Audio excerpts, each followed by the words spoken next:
분을 소개해 드리겠습니다. 울산광역시 교육청에서 오셨습니다. 최상헌 장관님을 모시고 학생 인권조례 등 신중한 검토가 필요하다는 말씀을 듣도록 하겠습니다. 네, 반갑습니다. 토론에 들어가기 전에 모두의 어떤 분이 이제 자살 사건을 지적해 주셨는데, 사실 안타깝게도 올해 울산에서 학생 자살 사건이 2건이 일어났습니다. 정말 그 사전에 예방할 수 없어서 더욱 안타깝게 생각합니다. 그러나 이 자살 사건하고 학생 인권 조례는 서로 별개의 문제로 지급이 되어야 될 겁니다. 지난해 울산교육청이 전국에서 인권 조례가 없었음에도 불구하고 전국에서 자살 사건이 최하위였습니다. 이 점 말씀드리고 토론을 진행하겠습니다. 인권 조례 같은 것을 아까 여러분 앞에서 지적을 해주셨는데, 지금 4개 시도가 지금 운영을 하고 있습니다. 근데 이제 지금으로부터 한 경기도가 2010년에 했었고요. 그 다음에 이제 서울과 광주가 2012년, 그 다음에 전북이 2013년 이렇게 해서 한 4년에서 7년 전 이제 이루어져서 지금 시행되고 있는데, 그 이후에 이제 그때 당시에 강원도하고 전남교육청도 제정을 하려고 시도를 했는데 실제로 제정되지는 않았고, 또 최근에 알아보니까 전남교육청은 너무 이제 찬반 양론이 평행해서 처리할 것이다 이런 이야기를 들었습니다.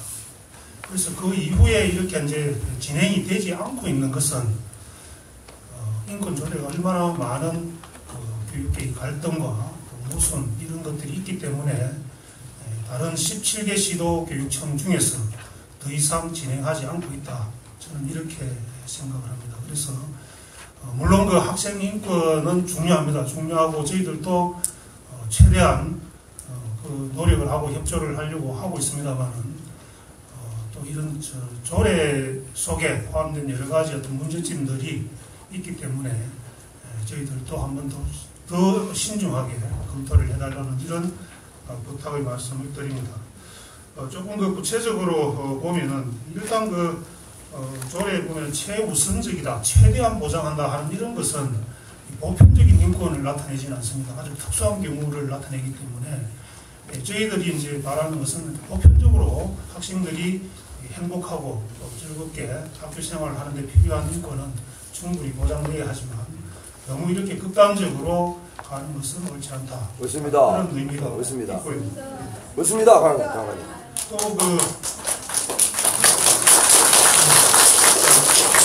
오라요. 진짜 자제 좀 해주시기 바랍니다.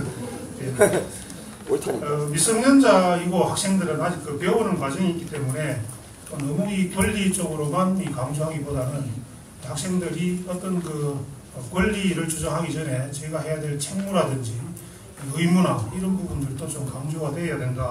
이런 말씀을 드리겠습니다. 그 다음에 초중등 교육법 같은 게 이미 이제 상위법을 보면은 교칙과 학교 규정의 재개정은 학교장의 권한이고, 또 시행령 구조에 보면은 이 교칙은 학생, 학부모, 교직원의 의견 수렴을 통해서 정하도록 이렇게 되어 있습니다. 그래서 이런 부과도 좀 상치되는 부분이 있다고 하겠습니다.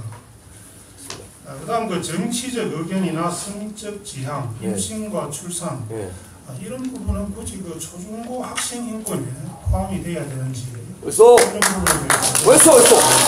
거기 왜 들어가? 그러게 거기 왜 들어가는 거고? 애 나란 말이 학교 가서? 조금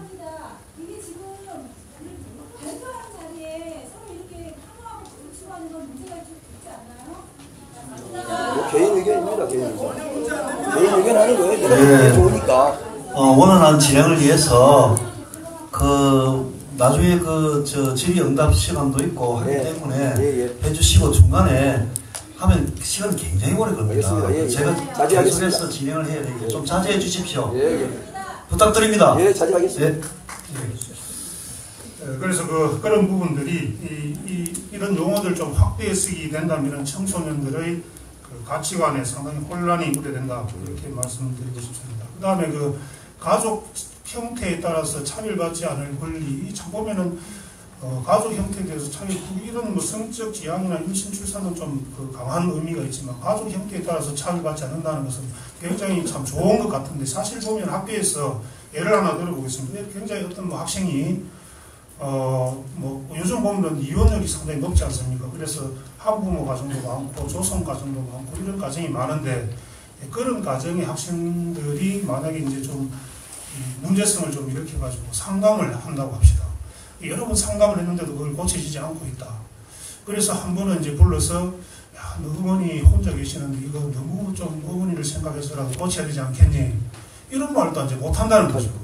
그런 말을 했다고 하면 이게 차별이 되는 거예요. 한부모 가족 형태를 차별하는 거예요. 그렇기 때문에 이 학생이 그 소리를 듣고 기분이 좋으면 또 괜찮지만, 기분이 나쁘면 그게 또 차별한다고 신고할 수 있는 겁니다. 충분히. 그래서 이런 다양한 부분들을 우리가 생각해 봤을 때 상당히 학교 교육을 위축시킬 수 있다. 이렇게 생각을 합니다. 그 다음 그 밖에 이제 그 폭력으로 자유로울 권리라든지, 그 다음에 14, 15조에 있는 개인정보를 보호받을 권리, 또 양심, 종교의 자유, 그 다음에 19조의 학칙 등 학교 규정의 재개정에 참여할 권리, 뭐 이런 그 권리들은 이미 이제 우리가 아까 말씀드린 초중등 교육법이라든지 개인정보보호법, 또 학교폭력에 관한 대책에 관한 법률, 이런 데 대해서 이미 다 보장을 받고 있습니다. 그래서 굳이 너무 복잡하게 이렇게 많은 법령을 조문을 넣어야 될 필요성이 있겠느냐 하는 이런 부분도 좀 말씀드리고 싶고요. 그 다음에 그 자율학습과 방과후학교에 대한 이런 문제는 뭐 초등학교나 중학교까지는 또 큰 문제가 없다 치더라도, 인문계 고등학교 같은 경우에는 이 대학 입시 제도가 아직까지 버젓이 없는 이 마당에 그 학교나 학부모의 그 입장, 이런 부분들이 충분히 고려되어야 되지 않을까. 또 이제 이런 부분에서 사교육이라든지 이런 부분들이 또 나타날 수 있기 때문에, 이런 부분은 학부모 의견이 좀 더 신중하게 반영이 돼야 할 것이다. 이렇게 말씀을 드리고 싶습니다. 그 다음에 그 휴식을 취할 권리는 그 학교의 자율성이라든가 학교장의 재량권, 그 다음에 또 타 학생의 학습권과 함께 논의가 좀 필요하고, 학생은 일단은 그 배우는 단계에 있고, 또 학창 시절을 보내고 나서 후회하지 않도록, 이 공부는 딱 누구나 재밌어 하는 사람 일부 뭐 있기는 들어봤습니다만, 전부 다 공부는 좀 하기 싫어하거든요. 그런데 조금 뭐 학교 다닐 때 이 꾸준한 거 한번 듣고 이렇게 참고 해놓으면 나중에 이제 그래도 그때 그게 선생님이 고맙고 하는 이런 부분이 있습니다. 그래서 이런 부분도 우리가 좀 고려해야 되지 않을까. 그런 그 미성년자 또 학생이라는 부분을 충분히 좀 고려해 주셨으면 하는 바람이 있습니다. 그 다음 복장, 두발, 용모에 대한 것은 아까도 말씀드린 것처럼 학생, 학부모, 교원의 합의에 따라서 충분히 좀 정해진 규정에 따라서 제한할 수 있어야 된다. 또 학교의 전통이라는 것도 있고 하기 때문에 이런 부분을 이 조례를 만들어서 일률적으로 획일화시켜버리는 것은 옳지 않다. 또 한 3일 전에 그 뉴스에 이런 게 있었습니다. 그 영국 그 윈블던 테니스 대회가 있는데, 그 테니스 대회는 보니까 이제 흰색 유니폼, 양말, 운동화까지 이제 흰색만 입도록 이렇게 착용하도록 되어 있더라고요. 그런데 2014년부터는 속옷도 흰색을 입어야 된다. 그래서 그 올해 그 경기하기 전에 그 선수가 심판 앞에서 이렇게 잠깐 해가 팬티를 보여주고 검사를 받는 이런 풍경이 그 뉴스에 나와 있었습니다. 자, 이것은 선수들도 참 불편해하고, 그 흰 옷 뭐 안 입고 다른 옷 입는다고 경기력에 큰 지장이 있는 것도 아닌데 굳이 이걸 고집하는 게 뭘까? 많이 생각해 볼 수 있는 이런 문제죠. 이런 그 전통을 중시하는 이런 부분이 오늘날 그 윈블던 테니스 대회를 세계 최정상의 그 대회로 이렇게 만든 게 아닌가 싶습니다. 그래서 우리 학교도 마찬가지로 좀 개성 발전시켜야 될 부분이 있는 이런 전통들은 좀 살려주고 이걸 좀 더 발전시키고, 물론 그게 나머지 잘못이 활용되는 부분이 있어서는 안 되겠습니다만 좀 더 좋게 발전될 수 있도록 저희들이 좀 도와줘야 되는 부분이 있다. 지금 이렇게 말씀드리고 싶습니다. 그 다음 복장에 관해서는 크게 말씀드려서 요즘 아주 사소하게 오는 게 많이 있습니다. 인원이 들어오는 게 보면 이제 코트를 입는 거라든지 코트 색상이라든지 이런 것을 규제하는 것은 저도 이런 규제는 해서는 안 된다고 생각을 합니다. 그렇지만 복장이나 이런 머리 파마라든지 이런 요즘 이 코에다가 이렇게 그런 것도 있더라고요. 그런 거라든지 이런 것까지도 앞으로 확대하면 다 해도 괜찮다는 이런 의미가 되기 때문에 이런 부분은 좀 신중하게 접근을 해야 될 것으로 이렇게 판단이 됩니다.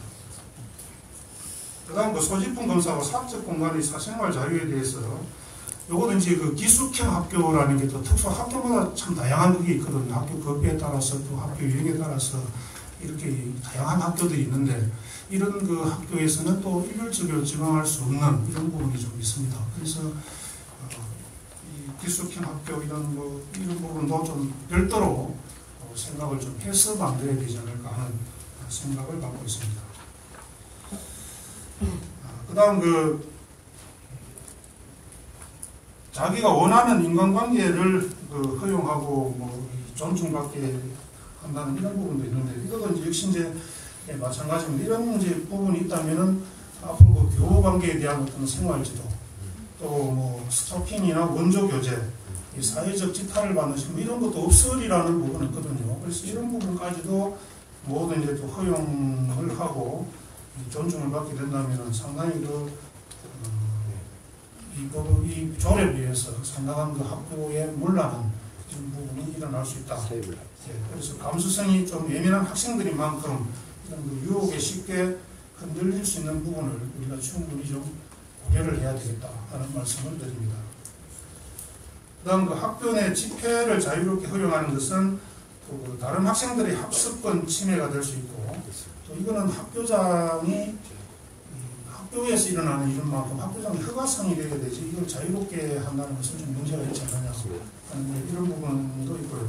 그 다음 학교 밖에서 집회에 참가하는 것은 현재도 거의 제한을 하지 않고 있습니다만 이 부분들이 상당히 어려운 것이 지금 현재 우리가 교회 생활 지도를 하고는 있습니다. 하고 있는데 이런 것이 이렇게 규정으로 이렇게 허용이 되어버린다면 앞으로 이제 교회 생활 지도라는 것은 없어져야 되는 그런 게 됩니다.